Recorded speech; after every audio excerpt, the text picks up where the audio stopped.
a subadult male spiny softshell turtle found throughout Michigan. It was found about 4 days ago, coated in oil. So I've got it cleaned up, treated it medically, and it's all set to go. So we're releasing it here on grounds. You see they have a very primitive bottom shell, not very well developed. That's why they call them soft shell. Very little bone in their structures. Helps them to move quickly through the water. And like I said, this is a subadult male. These guys only get to be about 10 inches or so in size. So this guy has a little bit more growing to do.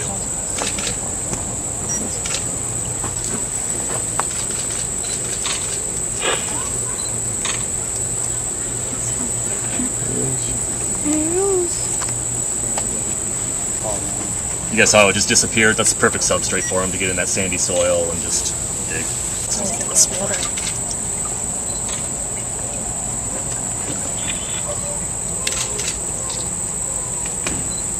We currently have about 30 animals over there at the Wildlife Center. Working closely with Focus Wildlife. We're working under their direction. Working very closely with Fish and Wildlife Service, DNR. And we're just over there to help take care of these animals medically.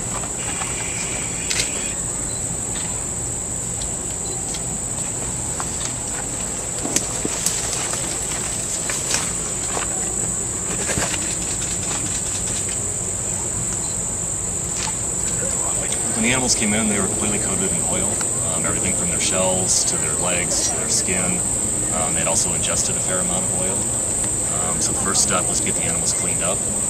Following that, they were treated with antibiotics, fluids, some oral medications to help protect the GI tract from the oil. And from there, they're receiving constant care. Are turtles, is there a unique situation for them when they're exposed as compared to other animals? It depends on the species. For example, softshell turtles, like the ones we just released, those animals are really susceptible to environmental changes. Whereas some of the hardshell turtles, like the map turtles or the painted turtles, they're much more resistant to the problem. In terms of the turtles, they're able to withstand things a lot better than, for example, fish and the amphibians that are in the river system. So they're a little hardier, which gives us a lot more time to work with these animals and slowly bring them around. They're not going to, like the initial fish kills or the initial amphibian losses, turtles are a lot tougher. What's the prognosis at this point? It's really too early to tell. We've received 32 animals in. They're currently 31. Well, they're 29 now with the 2 released. And overall, they're doing fairly well. This is going to be a long-term situation. As Christian says, he's the gentleman who heads up Focus Wildlife. This is a marathon, not a sprint. This is going to be a long-term issue that we're going to be working with over the next several weeks and possibly a few months. So you expect to see a lot more? Currently, they're catching a small percentage of the animals on the river system. It's extremely difficult to catch turtles. So yes, I expect to see multitudes more. Now, releasing them here allows you to track them and check their condition, that sort of thing, right? Yes, that's one advantage here.